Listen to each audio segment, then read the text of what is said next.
घर के लोग, परिवार के लोग, कुटुंब के लोग, कोई भी प्रतिदिन या हफ्ते में एक बार कैसे भी उनके माध्यम से हमें जल प्राप्त हो जाए और हम तृप्त हो जाएं। भगवान देवाधिदेव महादेव ने वर दे दिया पितरों को, आहूतों को। क्यों चिंता करते हो? जब संसार का मनुष्य मेरे शिवलिंग पर जल चढ़ाएगा, वो जल बहकर जब नीचे की ओर आएगा और अशोक सुंदरी से स्पर्श कर कर आगे बढ़ेगा, उसी समय पर आपको वो जल प्राप्त हो जाएगा और सारे पितर और आहूत तृप्त होते चले जाएंगे। वो जल आपको वहां प्राप्त होगा।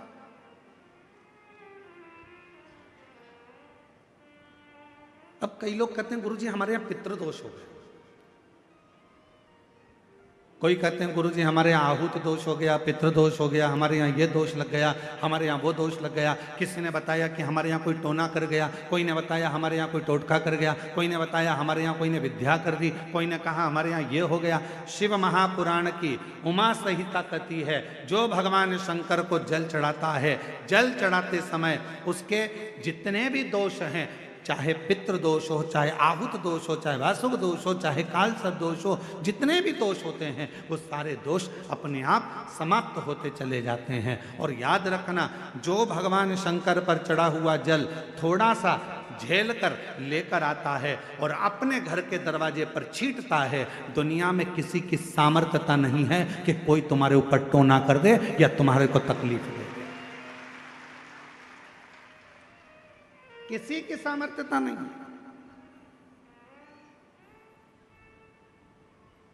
हम तो बाबा के भरोसे चलते हैं, हम तो बाबा के भरोसे चलते हैं।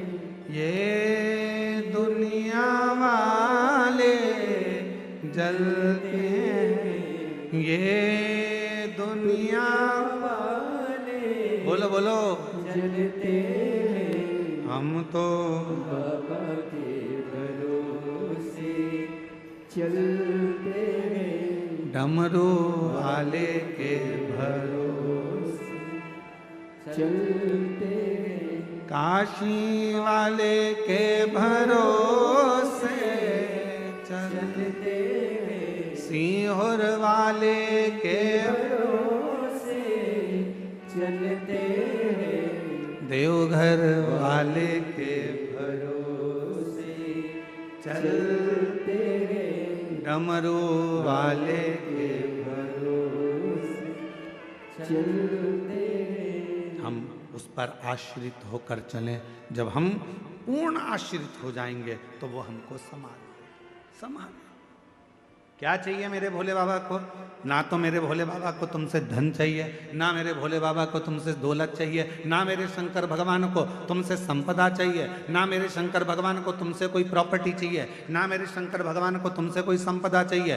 कोई तुमसे कहे कि शंकर भगवान को 1 किलो भोग रोज लगाना पड़ेगा तो समझ लेना कि बेवकूफ़ बना रहा। कोई तुमसे कहे कि शंकर जी को 5 किलो दूध रोज चढ़ाना पड़ेगा, समझ लेना कि बेवकूफ़ बना रहा है। कोई तुमसे कहे कि 25 किलो घी का दिया शंकर जी को लगाना पड़ेगा, समझ लेना बेवकूफ़ बना रहा है। अगर कोई तुमसे कहे कि शंकर भगवान को इतना सारा प्रसाद चढ़ाना पड़ेगा तो समझ लेना कि पागल बना रहा है। मेरा भोले बाबा तुम्हारे प्रसाद का भूखा नहीं है, मेरा भोले बाबा तुम्हारे दूध का भूखा नहीं है, मेरा भोले बाबा तो केवल तुम्हारे निर्मल मन का भूखा है, सच्ची भक्ति का भूखा है और हृदय का भूखा। तुम्हारे मन से, तुम भाव से एक चावल का, मात्र एक चावल का दाना यदि शंकर भगवान को समर्पित करते हो, शिव उसको स्वीकार करते हैं। आप 1 लोटा जल शंकर भगवान को समर्पित करते हो, शिव उसको स्वीकार करते हैं। आप 1 चम्मच में से भी आधी चम्मच यदि देसी गाय का, हमारी वेद लक्षणा देसी गाय का यदि दूध आधी चम्मच से भी आधी चम्मच यदि आप शिव को दे रहे हो, शिव स्वीकार कर रहे हैं। फिर आप केमिकल का दूध मत चढ़ाओ, थैली का दूध मत चढ़ाओ, ये इधर उधर से आया हुआ दूध भगवान को मत चढ़ाओ। आप तो देसी गाय का 1 आधी चम्मच से भी आधी चम्मच दूध अगर शिव को दे रहे हो तो शिव स्वीकार कर रहा है। यहाँ ये पूरी शिव महापुराण में कहीं पर नहीं लिखा कि 5 किलो तुम्हें लड्डू देना पड़ेगा, कि 1 किलो तुम्हें पेड़ा देना पड़ेगा, या 1.25 किलो तुम्हें चूरमा देना पड़ेगा, या 25 किलो तुम्हें दूध देना पड़ेगा। कहीं नहीं लिखा, कहीं नहीं। और आपको हमारी बात पर भरोसा जरूरी नहीं है कि सीहोर वाला महाराज बोल रहा है तो अपन इनकी बात पे भरोसा कर ले। आप तो गीता प्रेस गोरखपुर की शिव पुराण को लेकर आओ, और गीता प्रेस गोरखपुर की शिव महापुराण की पोथी को लेकर आओ और अपने घर में बैठकर उसको पढ़ो। उसमें आप पढ़ोगे तो उसमें कहीं नहीं लिखा कि शंकर भगवान को 5 किलो की, 10 किलो की, 100 किलो की, 25 किलो की, 1.5 किलो की, 2 किलो भगवान को भोग लगाना पड़ेगा। ना ना ना, जो जैसी भावना लाया वो वैसा ही फल पाया। जो जैसी भावना लाया वो वैसा ही फल पाया। नहीं खाली उसे लौटाया वो मन ही मन हर्षाया। और कर दिया माला माल काशी वाले, लुटा दिया भंडार काशी वाले। ओ लुटा दिया भंडार काशी वाले, कर दिया माला काशी वाले। आडंबर में मत पड़ो। कोई तुमसे कहे कि इतना देना पड़ेगा, कोई तुमसे कहे कि हमें भगवान की ऐसी पूजन करना है, इतना रुपया जमा करना पड़ेगा, हमें भगवान की ऐसी आराधना करना है, तुम्हें इतना पैसा देना। ना ना ना ना, भगवान धन से नहीं, भगवान मन से प्रसन्न हो। उसकी प्रसन्नता उसका मन है।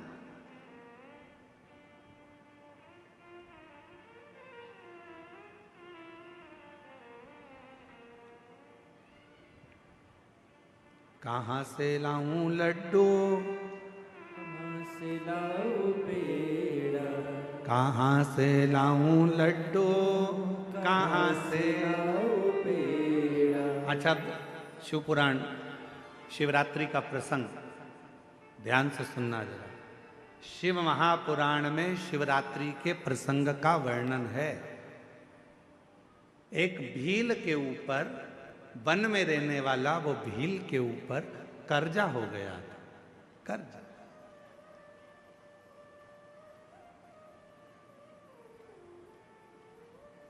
पैसे चुक नहीं रहे थे। सेठ जी को गुस्सा आ गया, अपने आदमियों को भेजा और उस भील को पकड़ के घर में लेके आए, और एक टूटा हुआ शिव का मंदिर था, उस मंदिर में उसको ले गए और उसको बांध दिया।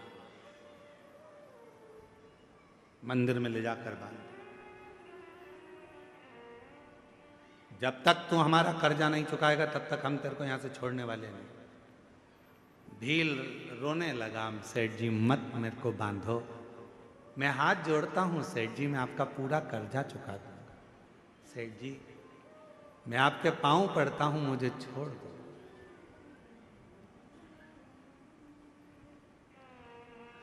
आज का पूरा दिन है, आज की पूरी रात है, कल तक मेरा कर्जा चूक जाना चाहिए। कर्जा नहीं चुका तो फिर लाकर बांध दूंगा और मारूंगा। बस वो भील की आंख से आंसू निकलते रहे। पैसा कहां से लाऊं?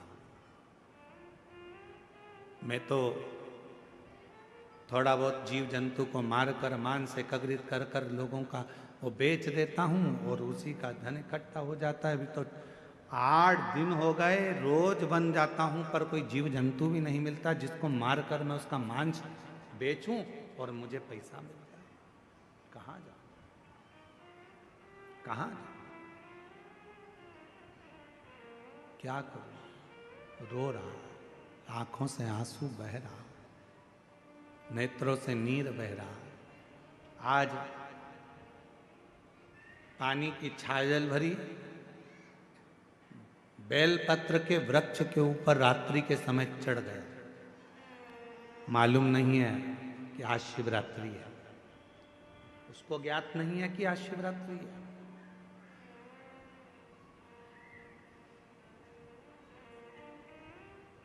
आज के लोग सनातन धर्म को छोड़कर दूसरे धर्म में जा रहे हैं। क्यों? क्योंकि वो सोचते हैं कि उस धर्म में जाएंगे तो वहां हमें बहुत सारा चमत्कार देखने को मिलेगा।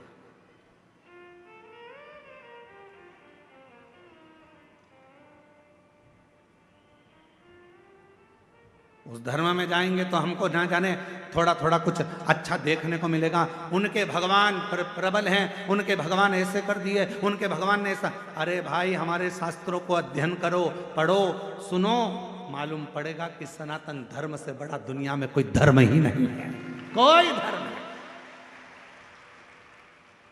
और पहले तो हम किसी को भी ये धर्म मानते ही नहीं है। हमें मतलब ही नहीं, हमें तो केवल सनातन धर्म ही एक धर्म है।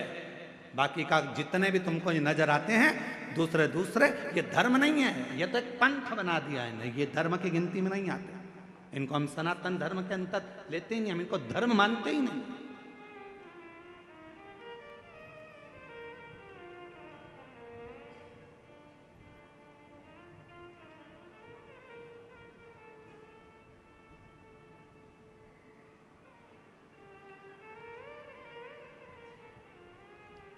एक व्यक्ति ने देवघर में एक प्रश्न किया, क्यों गुरुजी,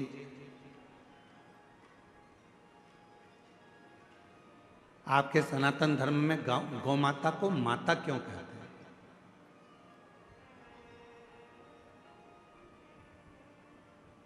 गाय को माता क्यों कहते हैं? हमने कहा भाई,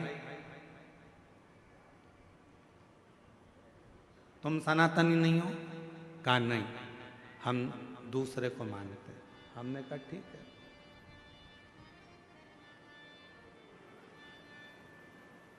कभी हमारे शास्त्र पढ़े हैं आपने? नहीं। हमने कहा कभी मौका लग जाए तो हमारे शास्त्रों का अध्ययन करिएगा। हमारे सनातन धर्म में 7 माताओं को माता कहा गया। हमारे सनातन धर्म में 7 माताओं को माता शब्द से संबोधित किया गया।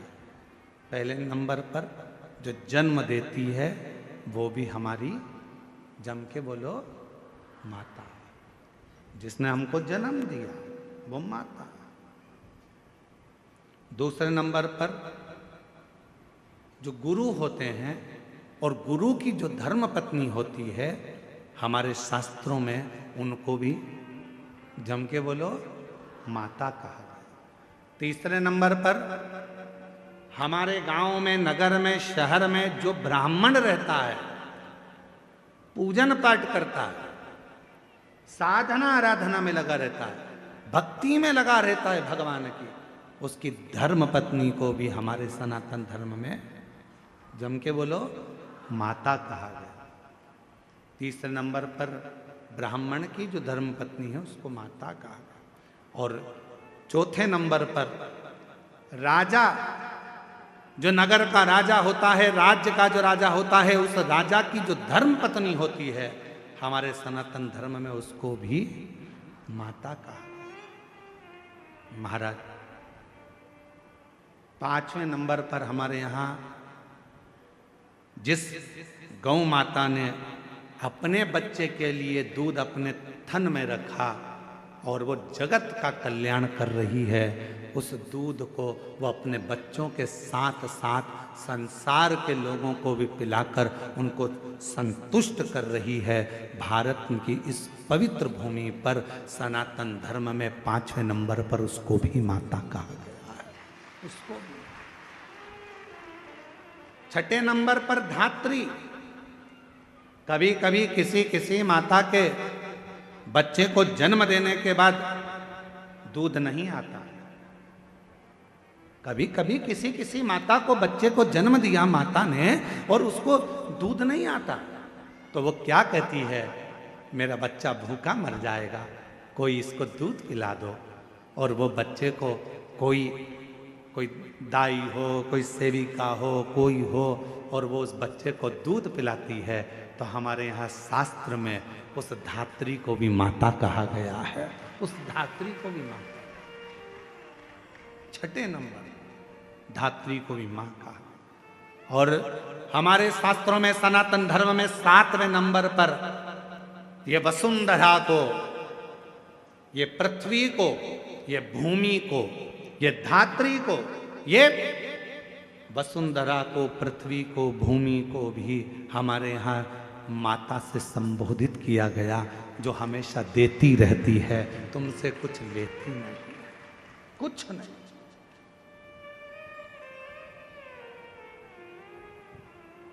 कुछ भी नहीं लेती, वो तो केवल दे रही है।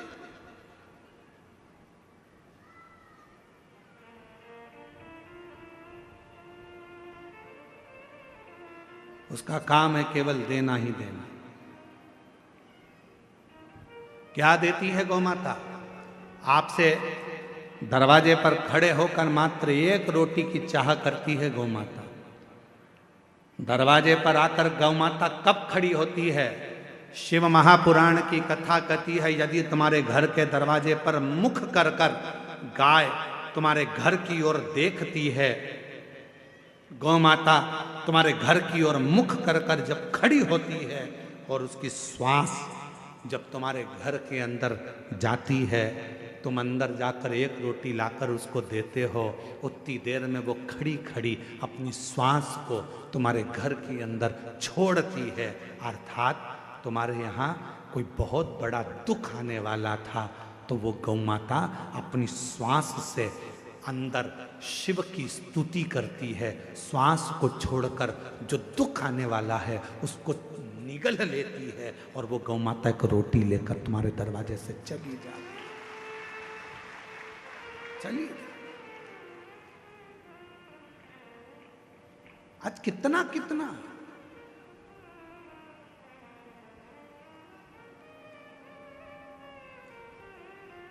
कितने संत, साधु, सन्यासी, तपस्वी, साधक, उपासक गौ माता के लिए प्रयास कर रहे हैं। कितने कितने संत लगे हैं, कितने कितने साधु लगे हैं, कितने कितने सन्यासी लगे हैं, जो किसी ना किसी रूप में गौ माता को बचाने के लिए, गौ माता की सुरक्षा के लिए प्रयास कर रहे हैं। क्यों बचाना चाहते हैं? उनको बचाने का केवल एक कारण है कि जो गौ माता जगत में आकर जिसके अंतर्गत 33 कोटि देवता विराजमान होते हैं, वो गौ माता हमारे घर के सारे दुख को हर लेती है, सारे सुख प्रदान करती है। तो हमारे यहाँ शिव महापुराण की कथा कहती है, 7 माता हैं। जो जन्म देने वाली है वो भी माता है, गुरु की जो पत्नी है वो भी माता है, ब्राह्मण की जो पत्नी है वो भी माता है, राजा की जो पत्नी है वो भी माता है। गौ माता को माता कहते ही हैं, और धात्री जो दूध पिलाई है वो भी माता है। और यहाँ शास्त्र कहता है जो पृथ्वी हमेशा देती ही रहती है, जो वसुंधरा हमें प्रदान करती रहती है, वो भी माता, वो भी। हम इनका ऋण कभी नहीं चुका सकते, हम इनका ऋण नहीं चुका सकते।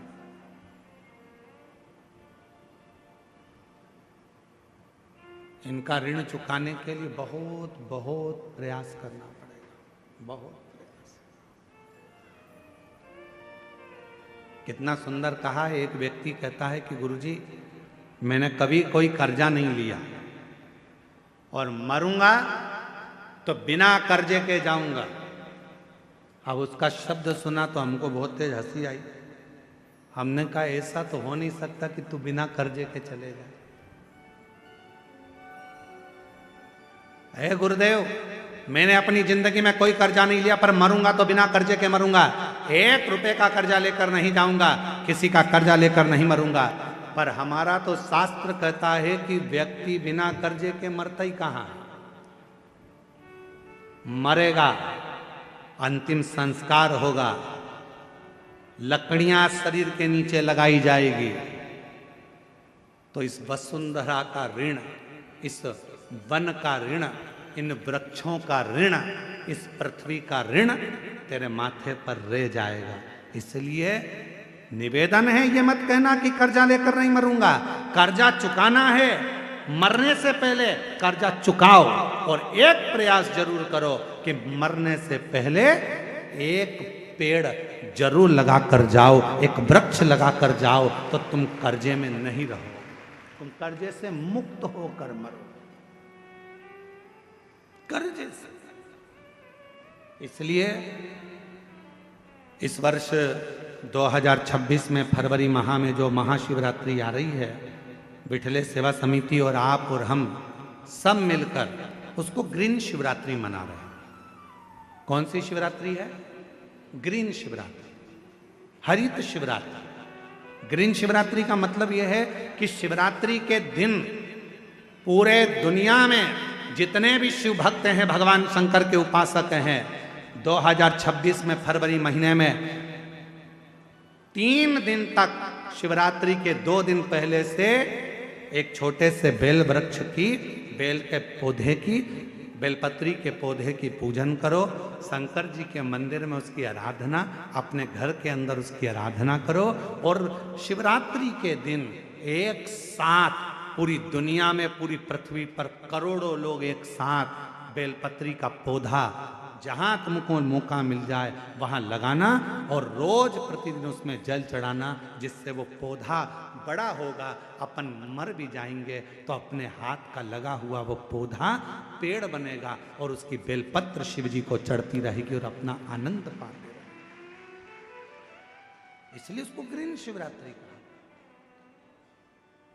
एक ग्रीन शिवरात्रि का ये अवसर 2026 में जो फरवरी के महीने में महाशिवरात्रि आ रही है, उसको संपूर्ण दुनिया, संपूर्ण विश्व उस शिवरात्रि को ग्रीन शिवरात्रि के रूप में माने।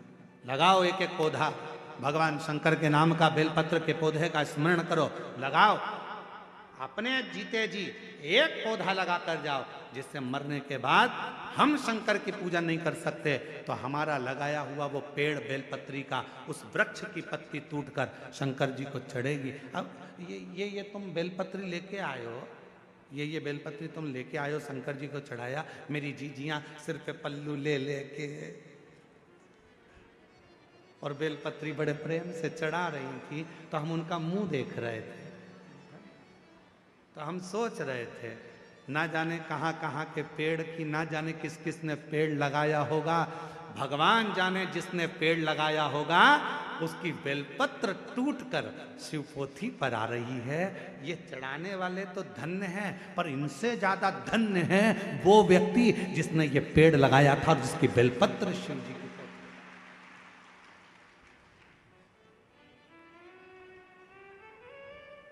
अब कई लोग कहते हैं सावन के महीने में, हमने सुना यहीं पे हमने छत्तीसगढ़ में सुना था, हम आए थे अभी सावन के महीने में भिलाई, तो हमने सुना था कि एक व्यक्ति ने नियम लिया है पूरे सावन के महीने में 1.25 लाख रोज बेलपत्र शंकर जी को चढ़ाता।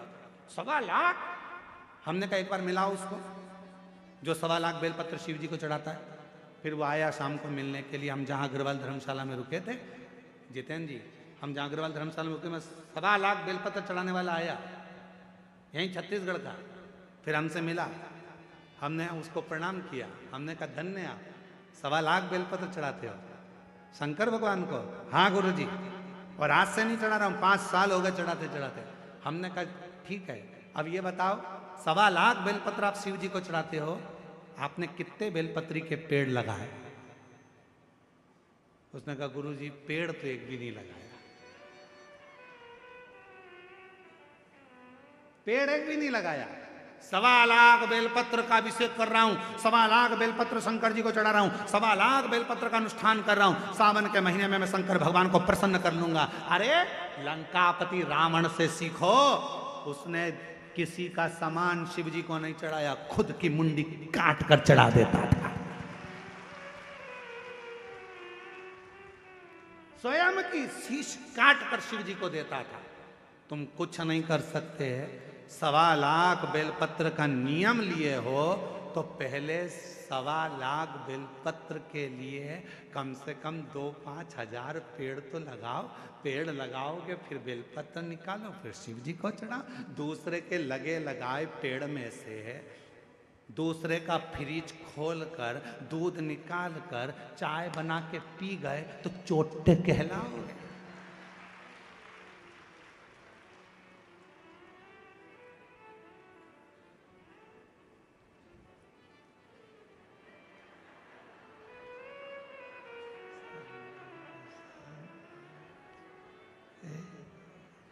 श्री शिवाय नमस्ते, श्री शिवाय नमस्ते। भगवान ऊपर से देख रहा कितनी ढोंग कर रही। श्री बेलपत्री का पेड़ दूसरे का, बेलपत्री का वृक्ष दूसरे का, और भेज दिया लोगों को तोड़ ला। सब तोड़ के इकट्ठी कर ली। और मम्मी जा रही हो कथा में? हाँ आज तो मैं ऊपर भी जाऊंगी स्टेज पे। एक काम करना, बेलपत्र ले जाओ। अब दूसरे की बेलपत्र तोड़ के लाया दूसरा। ये सीढ़ी पे चढ़ती चढ़ती ली आई। भगवान भी सोच रहे काहे को आई, बेलपत्र दूसरे की, कौन सा लाभ मिला।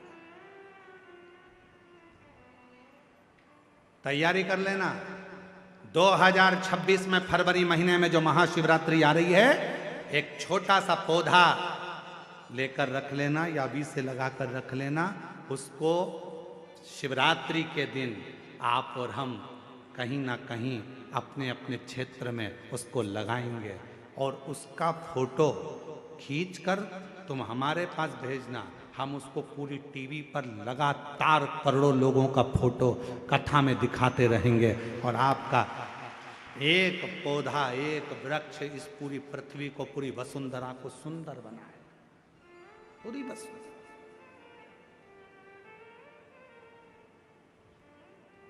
बोलो बोलो, तैयार हो? जम के तो बोलो। पड़ोसन, नहीं तुमसे नहीं बोल रहा, तुम्हारे पड़ोसी टेंट वाले से पूछ रहा है। उधर वाले तैयार? इधर के पड़ोसी तैयार? बस तो फिर दोनों हाथ उठाकर हारा हारा ग्रीन शिवरात्रि मनाओ। अब की बार 2026 की महाशिवरात्रि ग्रीन शिवरात्रि हो। मेरी वसुंधरा, मेरी पृथ्वी, मेरी भारत माता फिर हरी भरी हो। लोग पेड़ काट रहे हैं, अपन पेड़ लगाएंगे और पूरी वसुंधरा को सुंदर बनाएंगे, प्रकृति को सुंदर बनाएंगे।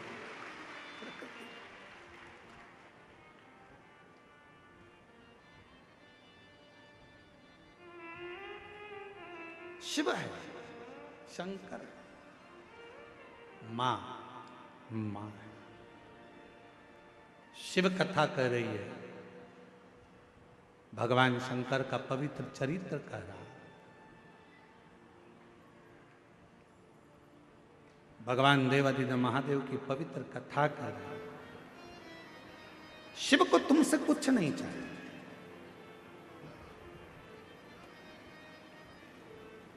यहां तक लिखा है शिव महापुराण में,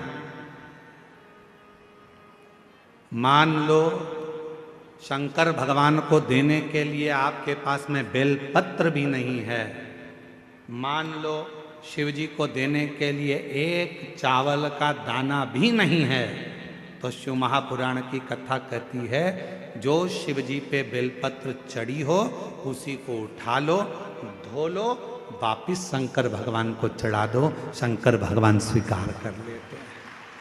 शिव स्वीकार धन नहीं। आजकल ना जाने कहां कहां के लोग ज्ञान देने के लिए बैठ जाते हैं। थोड़ा सा गूगल पर सर्च मारो, थोड़ा सा यूट्यूब चलाओ, तो लोगों उनके इतने ज्ञान देने आ जाएंगे। शंकर भगवान को 1.5 किलो सामग्री चढ़ाना पड़ेगी, 1 किलो ये देना पड़ेगा, 2 किलो ये देना पड़ेगा। शंकर भगवान को रिझाना है तो 5 किलो दूध से अभिषेक करना पड़ेगा, आधा किलो दही चढ़ाना पड़ेगा, 1 किलो शक्कर चढ़ाना पड़ेगी। ना ना ना ना, शिव महापुराण में अगर सियोर वाले महाराज के वचन पर विश्वास नहीं है तो गीता प्रेस गोरखपुर की शिव पुराण लेकर आओ, अध्ययन करो, पढ़ो, कहीं नहीं लिखा। कि शंकर भगवान को 5 किलो की, 2 किलो की, 1.5 किलो की, 1 किलो। शिव जी को तुमसे कुछ नहीं चाहिए, शिव जी को तो केवल निर्मल मन सो मोहि पावा। तुम्हारा मन भगवान को दे, केवल हृदय, केवल हृदय। एक बहन जी ने पत्र लिखा, देखो,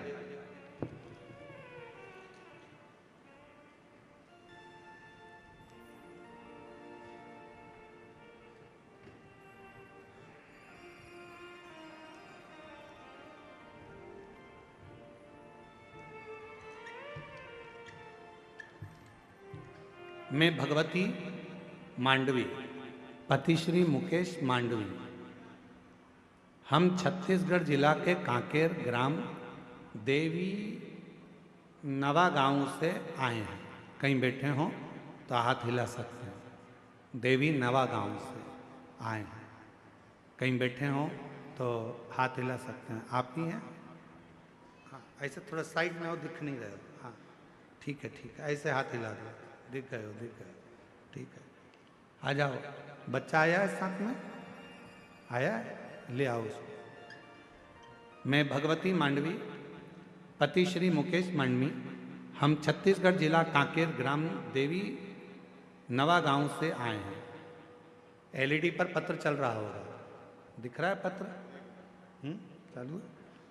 गुरुदेव, मैं बाबा का क्या बखान करूं गुरुजी, बाबा की महिमा परम्पार है।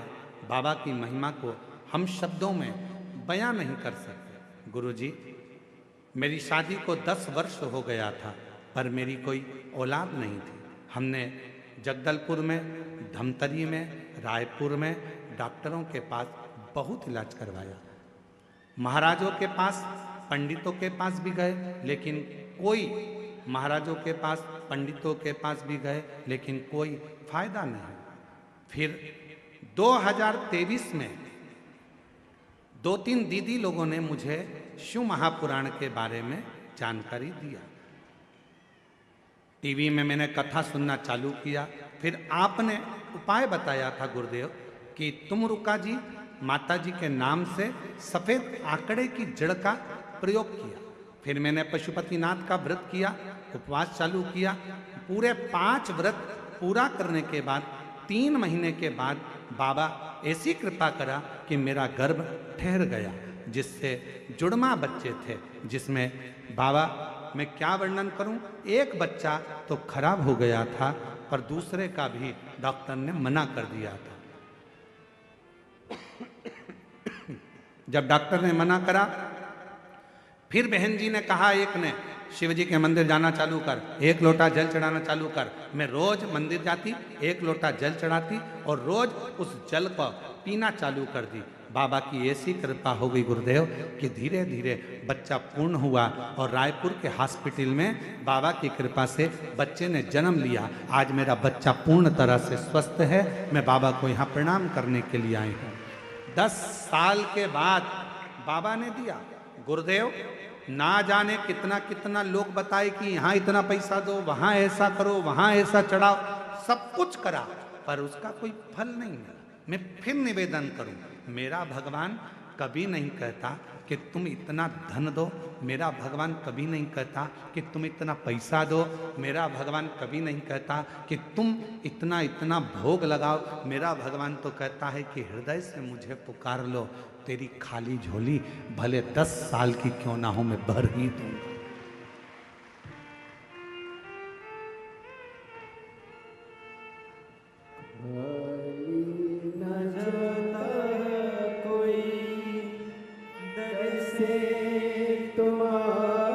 शंभो, प्रणाम करो।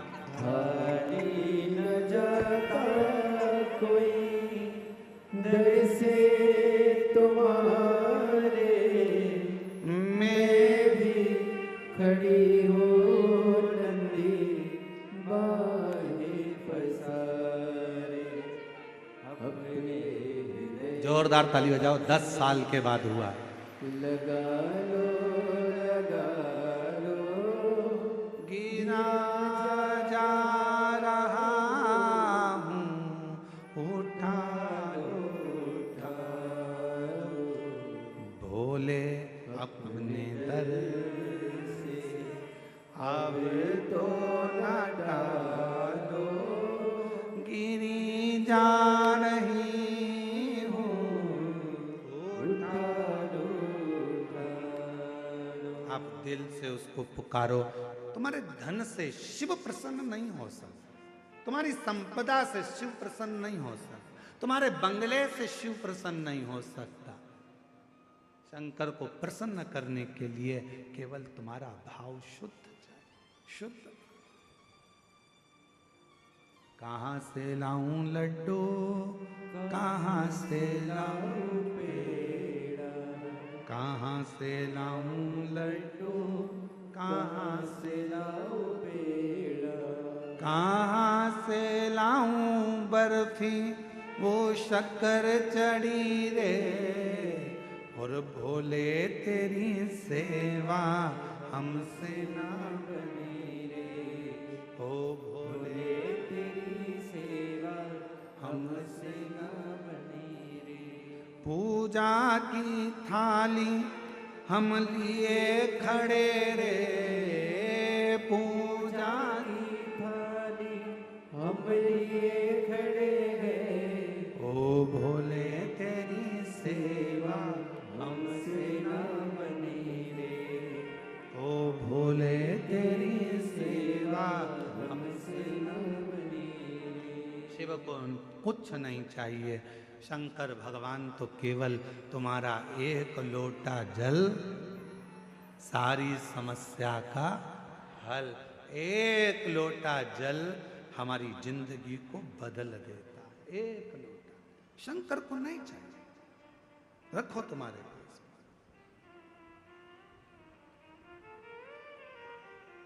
तुम्हारा धन, तुम्हारी दौलत, तुम्हारी संपदा, तुम्हारा वैभव, तुम्हारी सत्ता, सब तुम्हारे पास। शिव को दौलत से मत रिझाना, शंकर भगवान को वैभव से मत रिझाना।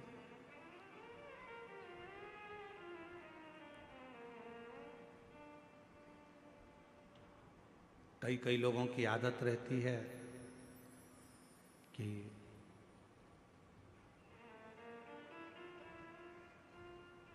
मेरे पास इतना धन है, मैं ऐसा कर सकता हूं।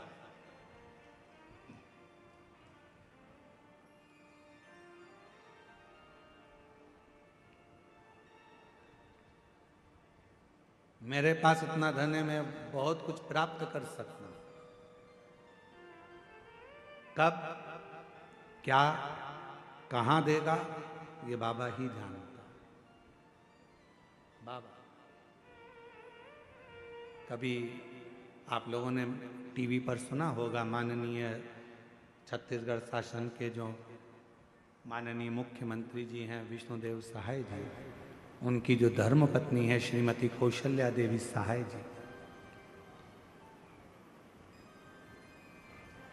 जब छत्तीसगढ़ में शिव महापुराण की कथा होती थी, आगे जगह नहीं मिलती थी तो टेंट के पीछे पंडाल में जैसे आप लोग बैठे हो, बहुत दूर दूर तक ऐसे पीछे कहीं बैठकर कथा सुनती थी। और ये हमने नहीं, उनके ही मुख्य शब्द हैं, उन्होंने बताया और मंच पर भी कई बार बताया। ऐसे ही बैठकर, जैसे आप कथा श्रवण कर रहे हो, ऐसे ही बैठकर कथा श्रवण करती और दिल से भगवान का नाम का उच्चारण करती। हमें याद है जिस समय पर माननीय साई जी मुख्यमंत्री नहीं थे, उस समय पर उनकी धर्म, आज भी उनकी धर्मपत्नी श्रीमती कौशल्या देवी सहाय जी डायरी में श्री शिवाय नमस्तुभ्यम, श्री शिवाय नमस्तुभ्यम, श्री शिवाय नमस्तुभ्यम लिखती रहती, लिखती रहती। पहले भी लिखती थी, जब मुख्यमंत्री पद पर नहीं थे उस समय पर भी लिखती थी, और आज भी मुख्यमंत्री पद पर हैं तो भी श्री शिवाय नमस्तुभ्यम, श्री शिवाय नमस्तुभ्यम पूरी डायरी भर लेती थी। और वो डायरी किताब जब भी हम छत्तीसगढ़ कथा करने आते थे तो वो हमको भेंट करती थी, गुरुजी हमने लिखा है। हम देखते पूरी पुस्तक श्री शिवाय नमस्तुभ्यम, श्री शिवाय नमस्तुभ्यम, श्री शिवाय नमस्तुभ्यम। हमने कई बार पहले भी पूछा कि बहन जी, दीदी, एक बात बताओ कि आपको लिखने का समय मिल जाता है? तो उन्होंने कहा, गुरु जी, ये जो कुछ भी है सब मेरे शंकर भगवान का दिया हुआ है और उनके लिए ही समर्पित है। शिव भगवान देवादिदेव महादेव, भगवान शिव।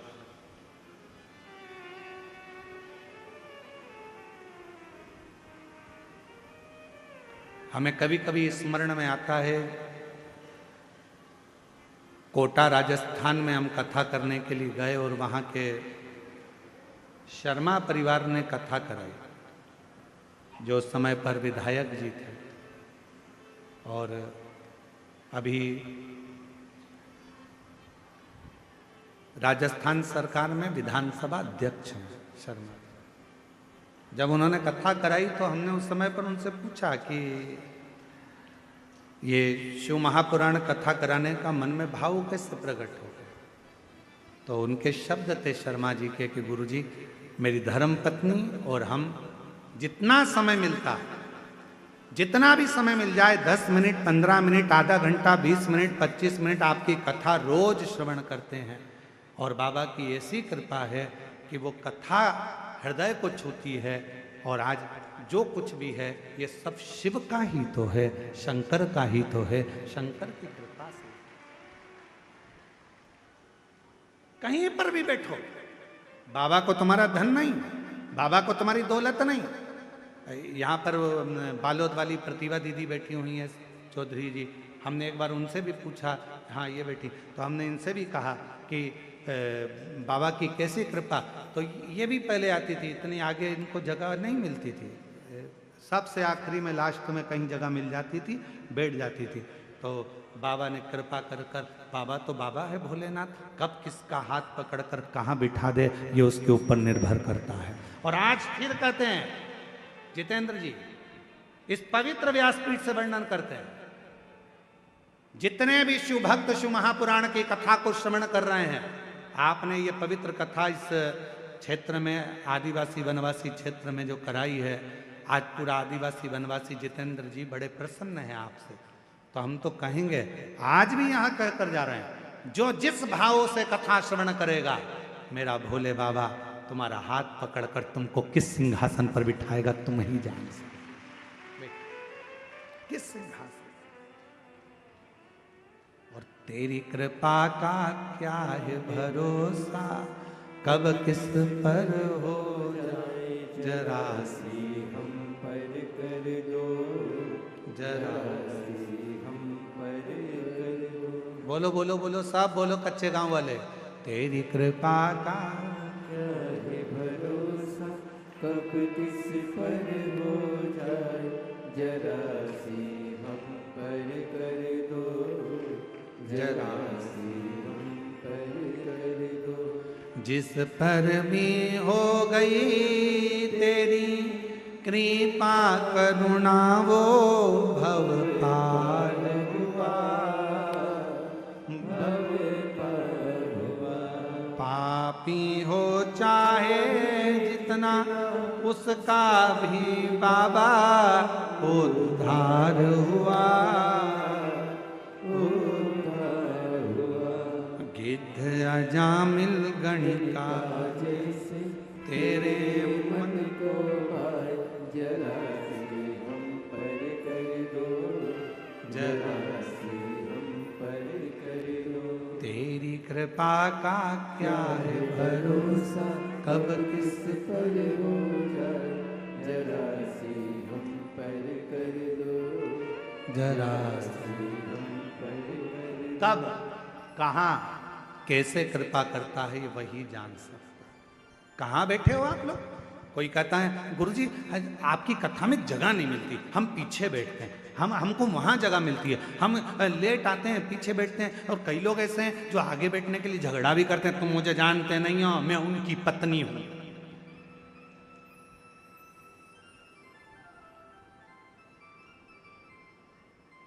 अब दरवाजे पे तो सारे पुरुष खड़े होते हैं और तुम चिल्ला कर कहती हो तुम मुझे जानते नहीं हो, मैं उनकी पत्नी हूं। और अगर वो कह दे तो तू भी मुझे नहीं जानती, मैं उसका पति हूं।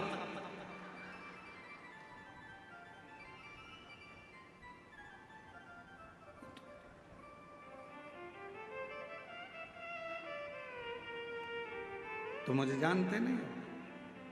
अरे क्या झगड़ा करना, आगे बैठने के लिए हमको आगे बैठना है, हमको आगे बैठना, हमको इसी कंपाउंड बैठना, हमको वहां बैठना, हमको वहां बैठना, हमको वहां, ना ना ना ना, जहां जगह मिल जाए बाबा के पूरे पंडाल में, जहां तुमको मौका मिल जाए वहां बैठकर दिल से हृदय से बाबा की कथा सुनो।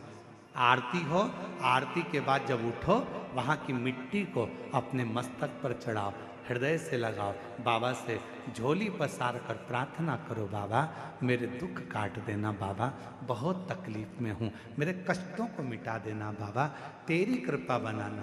सुना है पंडाल में बैठकर कथा सुनने वाले को तो 3 महीने में जो मांगो वो दे देता है। बाबा मैं भी तेरे दरवाजे पर कथा सुनने आई हूँ, हे मेरे भोलेनाथ कृपा करना, मेरी झोली खुशियों से भर देना, ऐसी कृपा करना। उससे प्रार्थना करो, उससे विनय करो, उससे निवेदन करो, क्या नहीं देगा। एक पत्र है,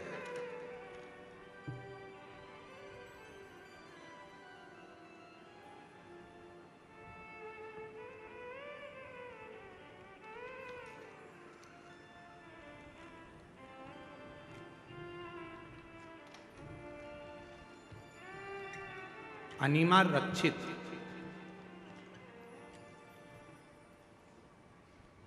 जिस बेटी ने पत्र लिखा है पहले उसका फोटो, फिर एलईडी पर आप फोटो देख सकते हैं। तो जिसने पत्र लिखा, अब उसका पत्र अनिमा रक्षित, स्वामी प्रताप कुमार रक्षित, मालदा पश्चिम बंगाल से है। कहीं बैठी हो तो हाथ हिला सकते हैं। मालदा पश्चिम बंगाल से आई हैं, अगर कहीं बैठी हो तो हाथ हिला सकते हैं। कहीं बैठे हो तो हाथ हिला सकते हैं। मालदा पश्चिम बंगाल से कथा सुनने आई हैं। अनिमा रक्षित, स्वामी प्रताप कुमार रक्षित, मालदा पश्चिम बंगाल से हैं। मेरा मोबाइल नंबर ये है। हम अपने भोले बाबा का महिमा का वर्णन करें गुरुदेव।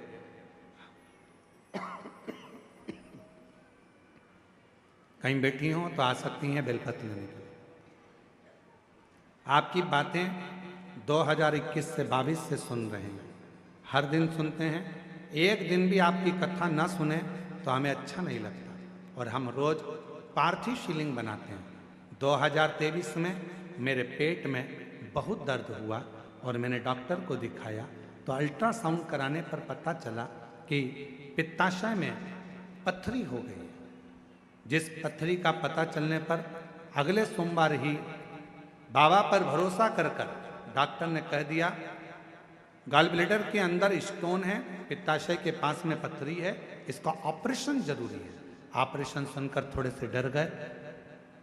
अब करें क्या, स्त्री का जीवन है, अभी छोटा समय, कैसे हम ऑपरेशन कराएं। जानकर हमने पशुपति व्रत करना शुरू कर दिया। मैं शिवलिंग पर जल चढ़ाती, बेलपत्र रखती, फिर उस बेलपत्र पर जल को पीना शुरू किया। मैं रोज वहाँ बेलपत्र खाती, डॉक्टर की दवा भी लेती। 3 सोमवार पूरे करने के बाद मेरे ऑपरेशन की तारीख तय हुई। ऑपरेशन के लिए सारे टेस्ट करवाए और नर्सिंग होम में भर्ती हो गई। डॉक्टर ने फिर से अल्ट्रासाउंड करा। अल्ट्रासाउंड कराकर देखा तो मेरे पेट में पथरी थी ही नहीं। डॉक्टर ने कह दिया आपकी पथरी तो गल चुकी है, अब ऑपरेशन की जरूरत नहीं, अब ऑपरेशन की जरूरत नहीं।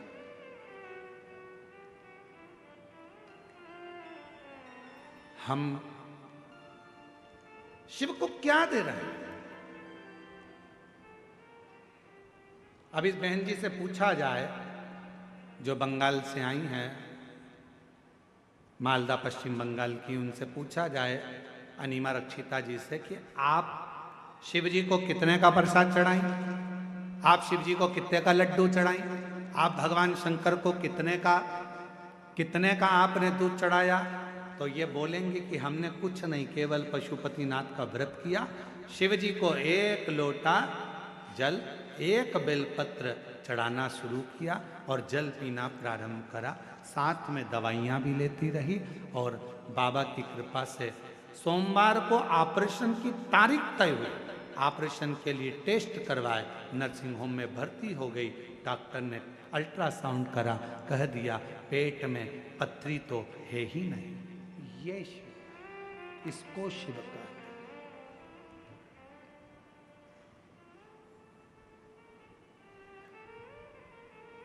मेरे बाबा दया करना, मैं तेरे भरोसे हूँ। मेरे बाबा दया करना, बोलो सब बोलो, पीछे वाले भी, मैं तेरे भरोसे हूँ। ना घर के भरोसे हो, ना परिवार के भरोसे हो, ना घर के भरोसे हो, ना परिवार के भरोसे हो। मेरे बाबा दया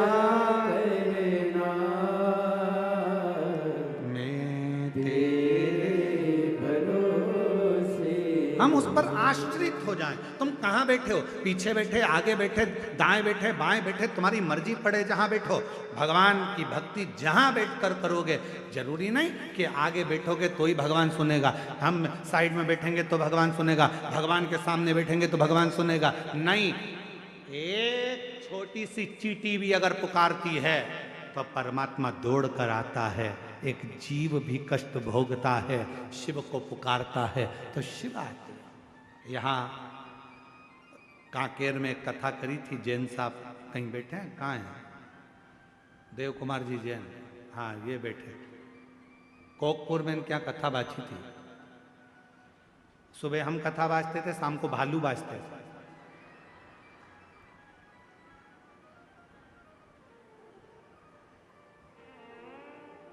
सुबह हम कथा कर चले जाते थे दोपहर में। जैसे ही 4 बजे 5 बजे कथा पूरी होती और लोग गए और पंडाल में जितने लोग रहते और आस-पास भालू कथा करने आ जाते। ऐसा जंगल का क्षेत्र, और कथा करने पंडाल में तो जाते भालू तो भालू, पर हमारे जहाँ हम ठहरे थे इनके घर पर, वहाँ भी आजू बाजू घूमने आ जाते मिलने के।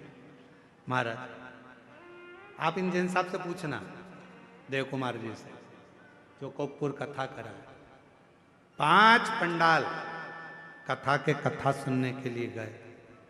जहाँ जगह मिल जाती थी वहाँ बैठ जाते थे, सेवा करते थे। कचरा मिल जाता, कचरा को उठाकर, जो भी कचरा पड़ा रहता उसको भरकर एक जगह पर ले जाकर रख देते, सब करते। अब एक दिन इनके मन में आया कि 5 कथा हो गई, बाबा ऐसी कृपा कर दे कि कथा मेरे गांव में कोकपुर में हो जाए।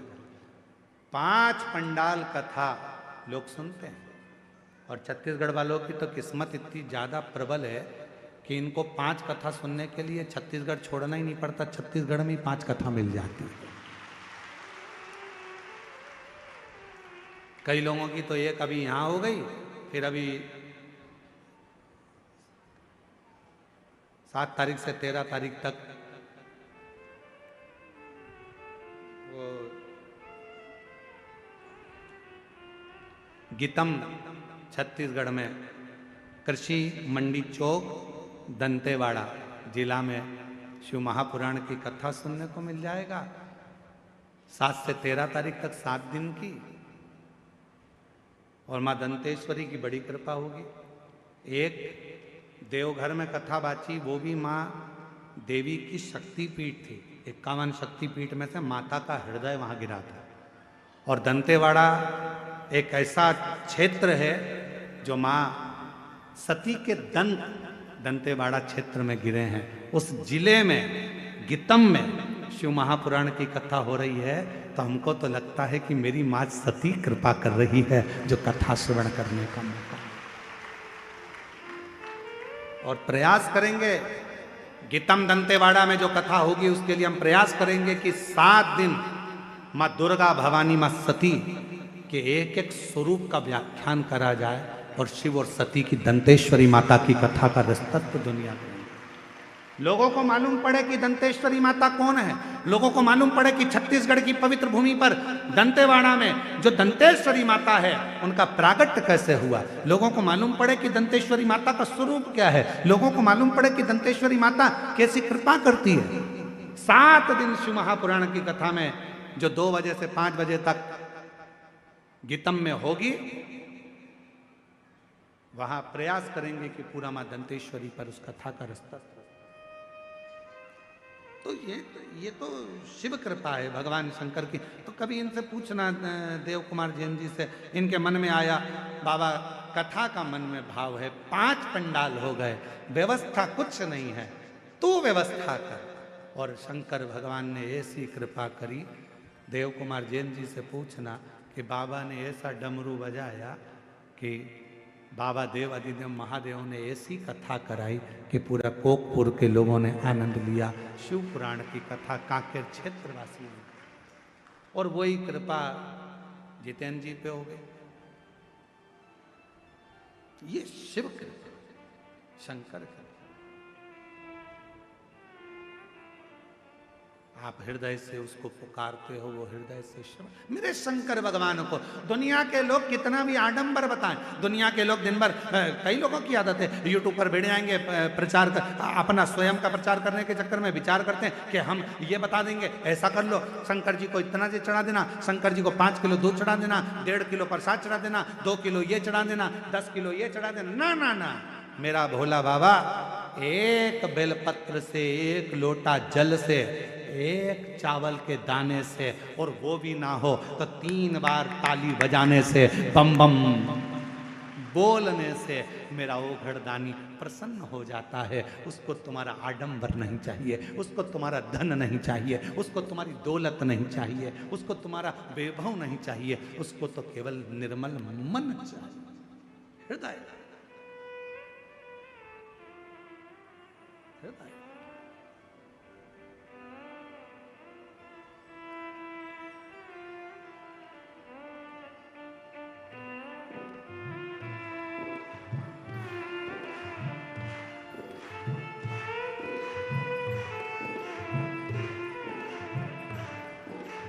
दोनों हाथों से।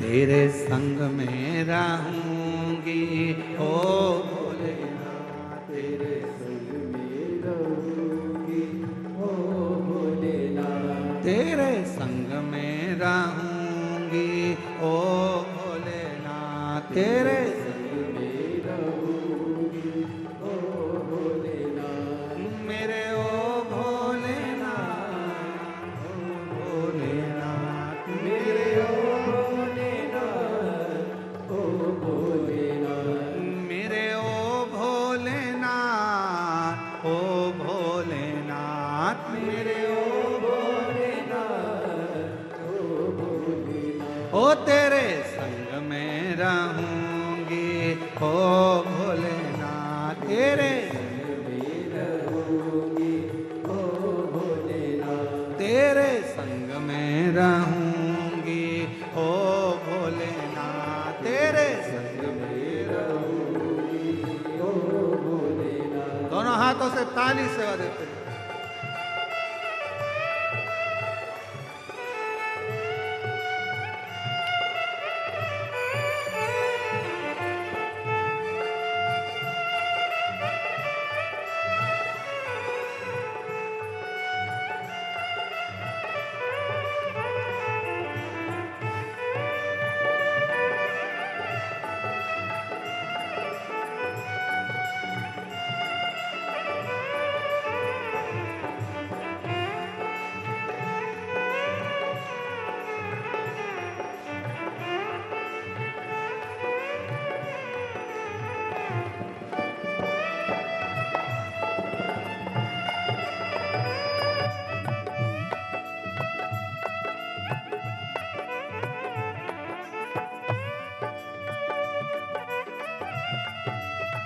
जय